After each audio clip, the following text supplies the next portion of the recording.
اس بارش کو کروا سکتے ہیں۔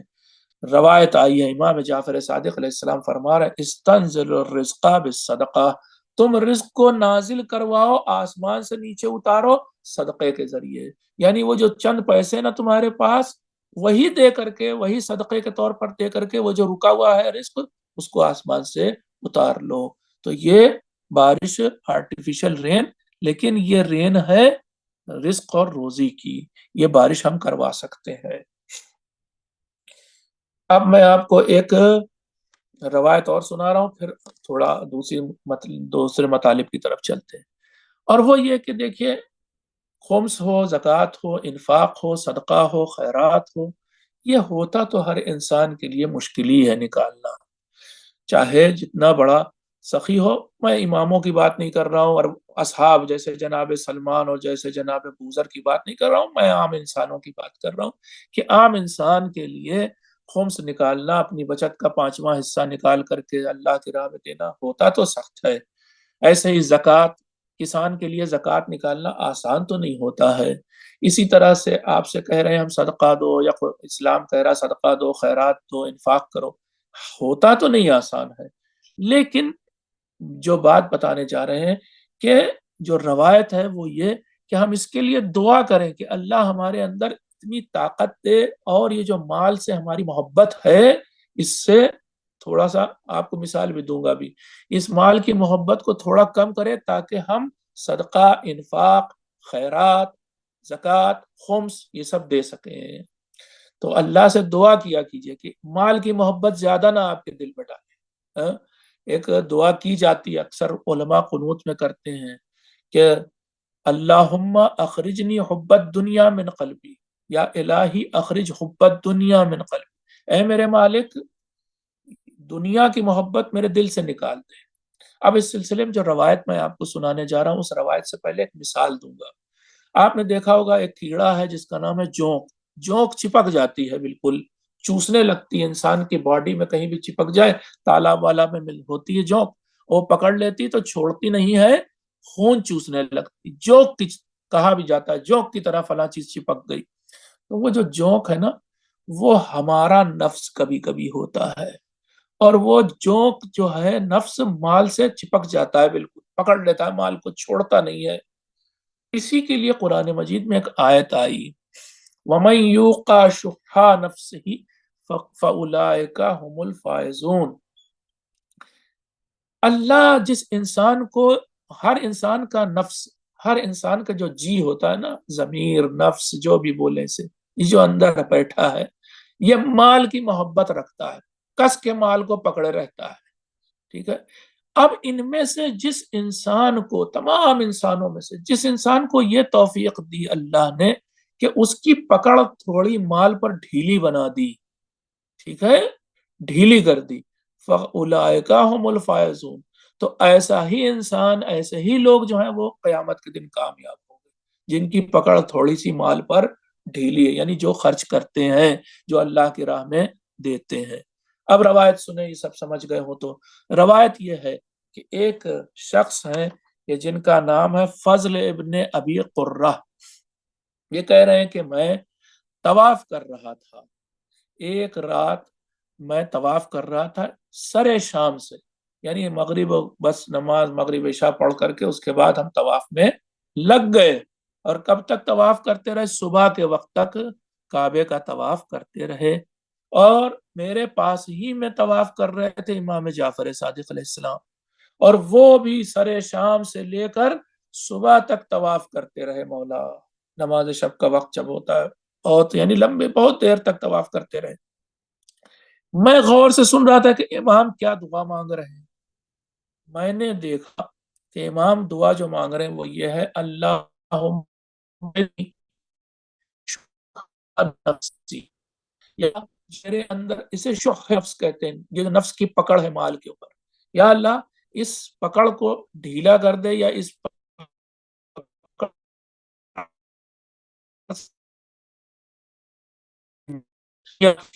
ہوتی نا، ان پر جو میری پکڑ ہے وہ ذرا ڈھیلی کر دے۔ تو یہ رات بھر امام یہ دعا مانگتے رہے، صبح کے وقت اس نے وہ فضل ابن ابی قرہ نے امام سے پوچھا، امام سے کہا کہ میں دیکھ رہا تھا کہ رات بس ایک ہی دعا آپ نے مانگی، ایک ہی دعا کہ میری پکڑ مال پر ذرا ڈھیلی کر دے، یعنی میں بانٹنے لگوں، یعنی میں صدقہ دوں، خیرات دوں، انفاق کروں، زکات دوں، خمس دوں، یہ ساری چیزیں۔ تو آپ نے یہی دعا بس ایک مانگی اور کوئی دعا ہی نہیں مانگی؟ تو امام نے کہا اس سے بڑھ کر کون سی دعا ہو سکتی ہے، کیونکہ قرآن کہہ رہا ہے کہ جس شخص کو یہ چیز نصیب ہو گئی، یعنی اس کی پکڑ ڈھیلی ہو گئی مال پر، یعنی وہ بانٹنے لگا، یعنی وہ سخی بن گیا، تو وہی کامیاب ہو گیا۔ تو یہ بہت بڑی بات ہے کہ انسان کو کے اندر کنجوسی نہ پائی جائے، وہ جو مکھی چوس ہوتے ہیں نا لوگ، بالکل خسیس ہے نا، وہ چیز نہ پائی جائے۔ یہ بہت بڑی بات ہے، اس کے لیے دعا کرنی چاہیے کہ یا اللہ مجھے توفیق دے کہ میں صدقہ خیرات کر سکوں، لوگوں کی مدد کر سکوں، محتاجوں کی مدد کر سکوں، یتیموں کی، ضرورت مندوں کی مدد کر سکوں، اور نہ صرف مدد، اپنے فیملی والوں پر خرچ کر سکوں، اپنے ماں باپ پر، اپنے بیوی بچوں پر، اپنے بھائی بہنوں پر، اپنے رشتہ داروں پر خرچ کر سکوں۔ یہ بھی انفاق کا جز ہے۔ انفاق کا مطلب صدقہ نہیں ہوتا ہے، انفاق خود بہت بڑا دائرہ ہے، بہت براڈر کنسپٹ ہے، بہت وائڈر کنسپٹ ہے۔ اس میں انفاق کا مطلب کل ملا کر خرچ کرنا۔ اب خرچ کرنا اپنے اوپر بھی ہو سکتا ہے، اپنے رشتہ داروں پر بھی ہو سکتا ہے، اور فقیروں اور محتاجوں پر بھی ہو سکتا ہے۔ تو سب اس میں خرچ کرنے کے معنی میں آتا ہے۔ میں آپ کو یہی بتانے جا رہا ہوں۔ اگلی چیز جو ہے، تو یہ کچھ ذہن میں آنے والی باتیں تھیں جو سیدھا سیدھا تھیں، مگر میں نے ان کو ایک ایک کر کے آپ کی خدمت میں پیش کیا۔ اب جو بتانے جا رہے ہیں وہ انفاق کے بارے میں تھوڑی سی اور بات کہنے جا رہے ہیں، اور وہ سورہ بقرہ کی آیت نمبر 219 ہے۔ اس میں آیا کہ پیغمبر کے سے لوگ پوچھتے ہیں، کیا پوچھتے ہیں؟ یسألونک ماذا ينفقون قل العفو۔ اللہ تعالیٰ کہہ رہا ہے اپنے نبی سے، آخری نبی سے صلی اللہ علیہ وآلہ وسلم، کہ اے نبی، اے میرے حبیب، لوگ آپ سے پوچھتے ہیں کہ ہم کیا چیز خرچ کریں، کیا بانٹیں۔ مطلب آپ نے انفاق کہہ دیا، انفاق کا مطلب کیا، ہم کیا دیں؟ قول العفو، آپ اے پیغمبر جواب دیے جو تمہارے پاس بچ رہا ہو وہی بانٹ دو، ٹھیک ہے؟ یعنی یہ خمس سے بھی آگے کی بات ہو گئی۔ خمس تو بچت کا 5واں حصہ، یہاں پر بات ہو رہی جو زیادہ ہو، اسپیئر ہو، جو بڑھا ہوا ہو، ہر چیز میں، روپیہ پیسہ، کپڑا لتا، مال، سب کچھ جو کچھ آپ سوچ سکتے ہیں، ہے نا، اس میں وہ بانٹ دو، ٹھیک ہے؟ اس آیت کا ترجمہ اس طرح سے ہوتا ہے کہ جو ضرورت سے زیادہ ہو، جو اسپیئر ہو، جو سرپلس ہو، اسے بانٹ دو، یہی انفاق ہے، ٹھیک ہے؟ تو یہ آپ تفسیر میں بھی جا کر کے دیکھ سکتے ہیں، اور میں نے آپ کو تفسیر ہی گویا بتا دی۔ کل ملا کر کے جو چیز یعنی ہمارے پاس بڑھ رہی ہے، اس کو سوچیں کہ ہم کسی کو بہتر دے دیں۔ بعض چیزیں ہمارے گھر پر واقعا سڑ جاتی ہیں، خراب ہو جاتی ہیں، ان کی رونق، مان لیے کپڑا لتا بھی ہم اتنے دن رکھے، دیا نہیں، نہ خود پہنا نہ دیا، اس کی جو رونق ہے، رنگت ہے، جو نیاپن ہے، وہ ختم ہو گیا۔ اس طرح سے بہت چیزوں کے ساتھ ہوتا ہے۔ تو بہرحال وہ جو بڑھ رہا ہے اسے بانٹ دیا جائے، تو یہ کیا کہلاتا ہے؟ یہی انفاق کہلاتا ہے۔ اب ابھی ایک آیت اور قرآن کی پڑھیں گے۔ تو انفاق کل ملا کر کے خرچ کرنا ہوتا ہے۔ یہ خرچ کرنا بھی کبھی اللہ کی راہ میں ہوتا ہے، اور کبھی ہر طرح سے اپنے اوپر بھی خرچ کر رہے ہیں آپ، اپنے لیے مان لیے کوئی چیز آپ نے خریدی، کپڑا ہی خرید لیا، تو یہ بھی انفاق ہے۔ رکا نہ رہے کل ملا کر کے پیسہ، یہ میں نے پچھلے درس میں بھی آپ کو بتایا تھا۔ اسلام چاہتا ہے کہ ایکومولیشن آف ویلتھ، یعنی رکود نہ ہو، رکا نہ رہے پیسہ، گھومتا رہے، چرخہ چلتا رہے۔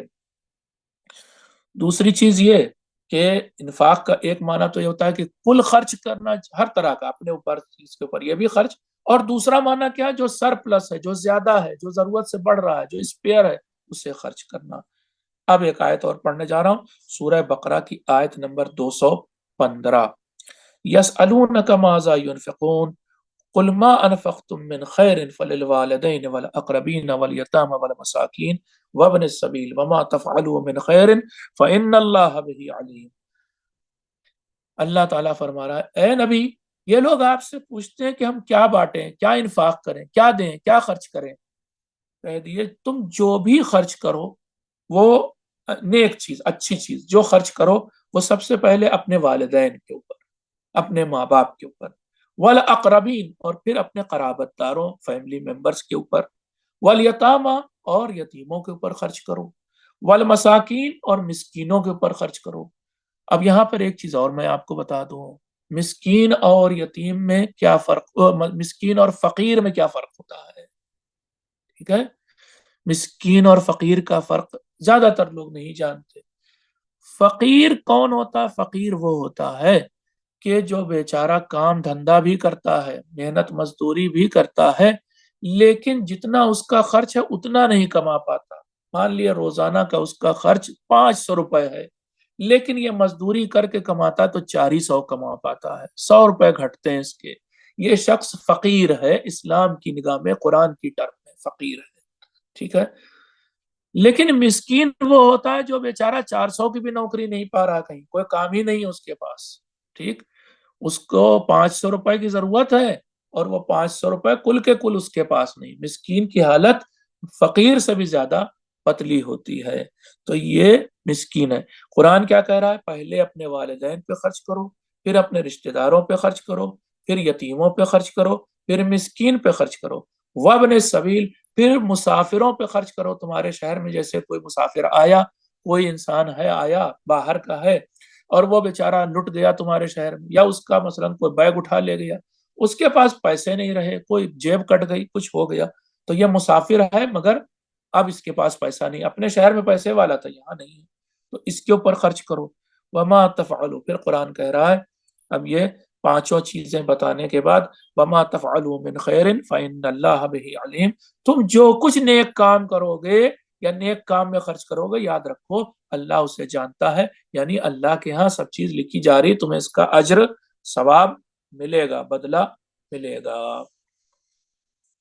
اب دو باتیں میں انفاق کے بارے میں اور بہت اہم بتانے جا رہا ہوں۔ ایک تو بات یہ ہے کہ ہم لوگ جو بانٹتے ہیں صدقہ خیرات یا انفاق کے ہی انڈر آ جاتا ہے صدقہ خیرات بھی، ہے نا، یا ابھی یتیم کو دینا جو آ رہا تھا قرآن میں، یا مسافر کو دینا یا مسکین کو دینا، اسی کو ہم صدقہ بولتے ہیں۔ خیر، اب جو چیز میں کہنے جا رہا ہوں، قرآن کی دو آیتیں پھر پڑھنے جا رہا ہوں آپ کے سامنے، اور وہ یہ کہ ہم لوگ اکثر جب کوئی چیز صدقہ خیرات کے طور پر دیتے ہیں یا کسی کو بانٹتے ہیں یا چیریٹی کرتے ہیں، ڈونیشن دیتے ہیں، تو ردی مال دیتے ہیں، وہ مال کی جس کی رونق ختم ہو گئی ہو۔ مثال آپ کو دے دیں، بڑی کامن سی اب مثال چلی ہے کہ اب امام باڑوں میں صوفے کرسیاں جو ہیں ضرورت پڑ رہی ہے، لوگ بیٹھنے کی جگہ نہیں ہوتی، تو اپنے گھر کے ٹوٹے پھوٹے صوفے کرسیاں لا کر کے امام باڑے میں، یہاں پر لوگوں کو بیٹھنے کے لیے دقت ہوتی ہے، ہم دے رہے ہیں، نیا نہیں دیتے، پرانا وہ صوفہ کہ جس کی اسپرنگ سب ٹوٹ گئی ہو لے آ کے دے دیتے ہیں۔ یا کہہ دیا کہ بھائی بہت وہاں پر سیلاب آیا ہے، باڑھ آ گئی ہے، لوگوں میں کپڑے بٹنے ہیں، تو کپڑے جو ہے آپ لوگ جمع کریے ایک جگہ پر، پھر وہاں فلاں جگہ بھیج دیا جائے گا۔ اب جہاں جمع کرنے کے لیے لاتے ہیں گندے سندے پرانے پھٹے گندے سارے، یا بعض لوگوں کو حتیٰ کسی نے بتایا کہ وہ جب صدقے میں پیسہ دیتے ہیں تو پھٹا نوٹ دیتے ہیں، تو اس طرح کی چیزیں ہم لوگ حرکتیں کرتے ہیں۔ قرآن اس بارے میں کیا کہہ رہا ہے؟ میں نے کہا ہم کو اچھا مال دینا، نیا ہو سکے نیا دینا ہے، رونق والا دینا، اچھے سے اچھا دینا ہے۔